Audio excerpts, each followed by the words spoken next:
It was a cold, rainy morning when 7-year-old Laura watched her world fall apart. Clutching her mother Lucy's hand, she stepped out of the only home they had ever known. Their belongings were scattered on the sidewalk, the house now locked behind them. Lucy, her face lined with exhaustion and sorrow, had no idea where to go. They had been evicted for not paying rent, and now they were homeless. Lucy had battled alcoholism for years, a struggle that worsened after the sudden death of Laura's father, a hard-working and loving man who died of cardiac arrest. Losing him left Lucy drowning in grief, and alcohol became her escape. What started as a way to numb her pain quickly turned into an addiction, pulling her further from reality and from Laura. Their first nights on the streets were the hardest. The cold crept into their bones, and the city's endless noise was a painful reminder of their new life. But despite everything, Laura found small moments of joy, a blooming flower on the sidewalk, a stranger's kind smile. Even in the darkness, there were glimpses of light and time. Lucy and Laura found an unexpected community among other homeless people. Mrs. Molly, an elderly woman with gray hair and a warm heart, took a special liking to Laura. She became a guiding figure, teaching her about honesty and kindness. "Out here, we're all family," she often said. But Lucy's struggle with sobriety never ceased. Temptation was everywhere, and hope felt out of reach. Her health rapidly declined. Her once lively face became pale and frail, her eyes filled with pain and regret. One bitterly cold night, Lucy's body finally gave in. Her liver, destroyed by years of drinking, failed her, and without medical help, she didn't survive. Laura held her mother's hand until her last breath, silent tears falling down her cheeks. Sitting beside Lucy's lifeless body, she felt utterly alone. The pain was unbearable, and the future was terrifying. Mrs. Molly and others in their makeshift family helped Laura bury her mother, placing a simple stone to mark the grave. That day, Laura made a silent promise to honor her mother's lessons and survive.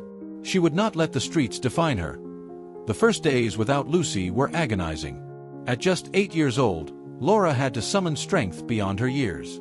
She found shelter under a store's awning, curling up against the biting winter wind. Hunger gnawed at her stomach, but she reminded herself of her mother's words: honesty and courage would guide her. Over time, she met others like her, people with their own tragic pasts. Among them was George, a middle-aged man with kind eyes who took Laura under his wing. He taught her how to find food, avoid danger, and locate safe places to sleep.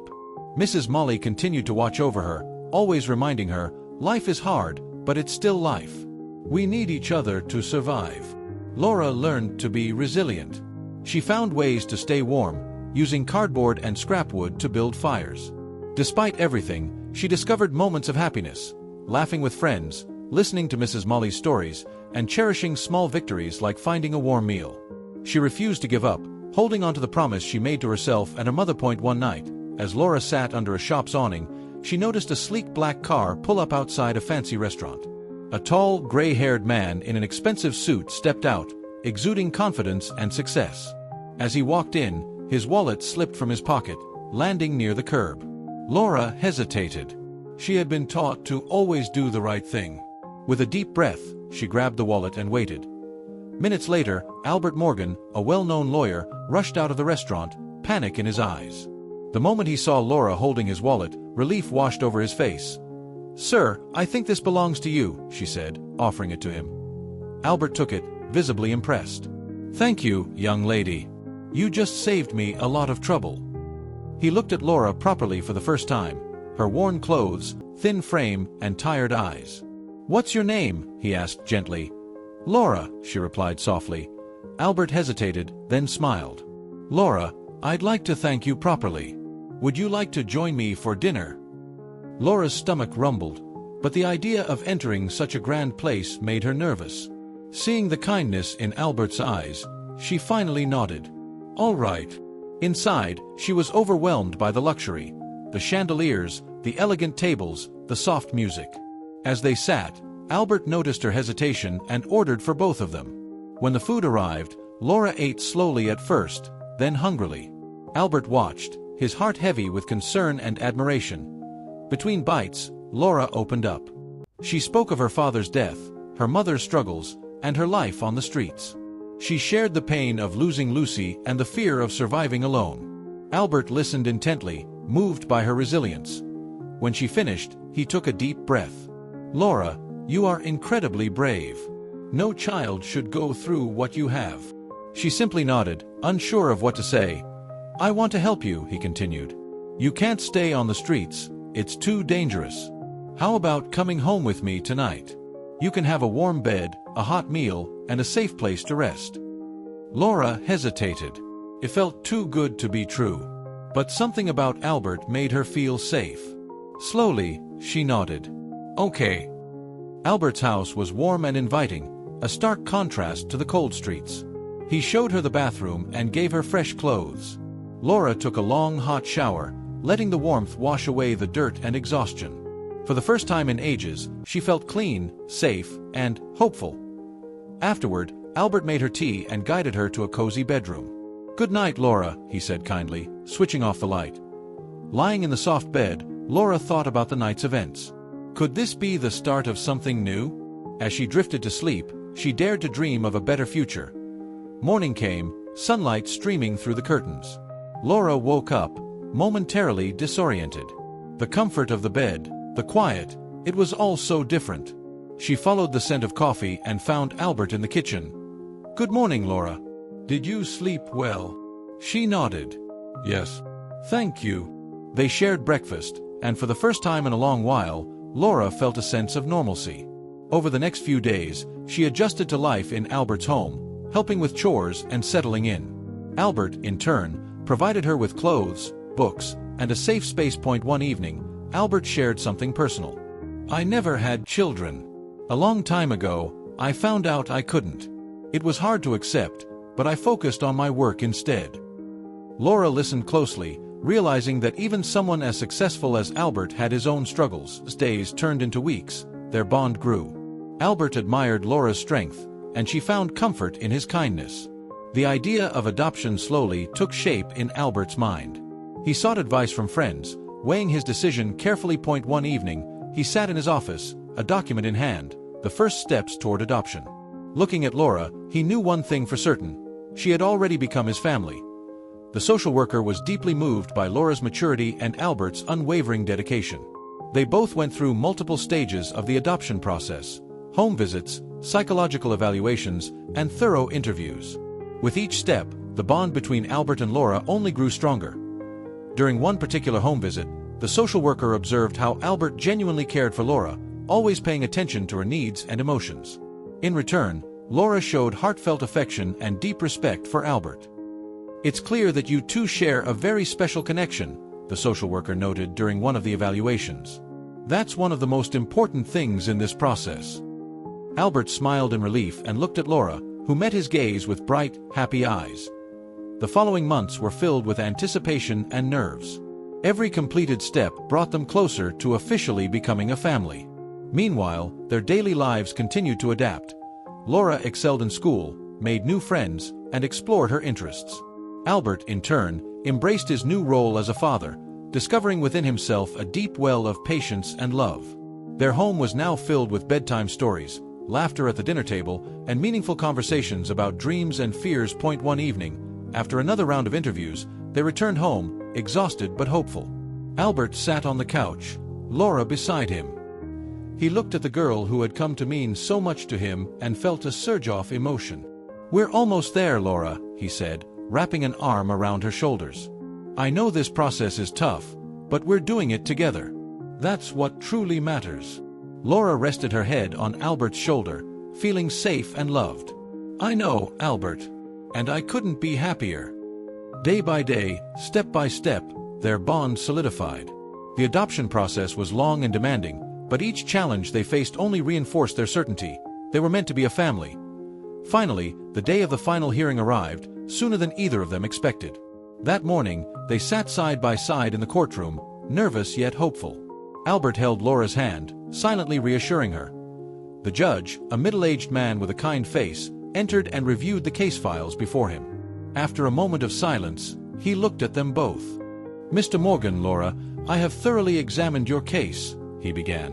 "It is evident that you have formed a strong and loving relationship." He paused with a small smile. "I am pleased to announce that the adoption is officially approved.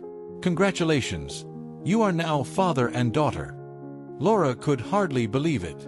Tears of joy streamed down her face as she threw her arms around Albert. He hugged her tightly, overwhelmed with emotion.